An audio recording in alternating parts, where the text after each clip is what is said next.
Son arrestation a été l'une des plus médiatisées de l'histoire, diffusée en direct notamment via des hélicoptères.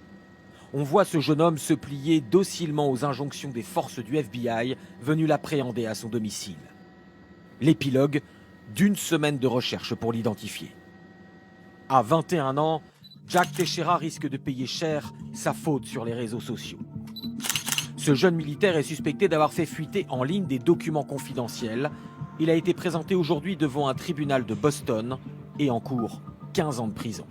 Jack Teixeira travaillait dans une unité de renseignement de l'armée de l'air. Sur un site de passionnés de jeux vidéo, il aurait diffusé quantité de documents confidentiels, comme le confirme cet utilisateur de la plateforme. La première fois que j'ai vu ces documents, c'était il y a 6 ou 8 mois. Ces documents, au début, concernaient surtout la guerre entre l'Ukraine et la Russie. Mais après, ça s'est élargi à tout le champ du renseignement. Le Pentagone ne croit pas à l'erreur de jeunesse. Nous avons des procédures et des règles bien en place pour le traitement des informations classifiées. Ceci était un acte délibérément criminel, en violation de toutes ces règles. Certains experts sont plus critiques envers le Pentagone. Jack Teixeira semblait être l'animateur sur les réseaux d'un groupe passionné par les armes et diffusant certaines thèses complotistes. Il est étonnant qu'il n'ait pas été repéré plus tôt.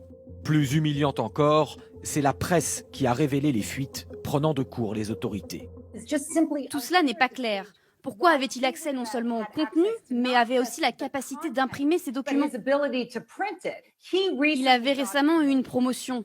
Cela signifie que ses supérieurs avaient confiance en lui et qu'il avait probablement subi une enquête de sécurité et d'antécédents. Une enquête qui n'avait pas détecté ses comportements bizarres en ligne. Il faut s'attendre à un grand coup de balai dans certains états-majors de l'armée américaine.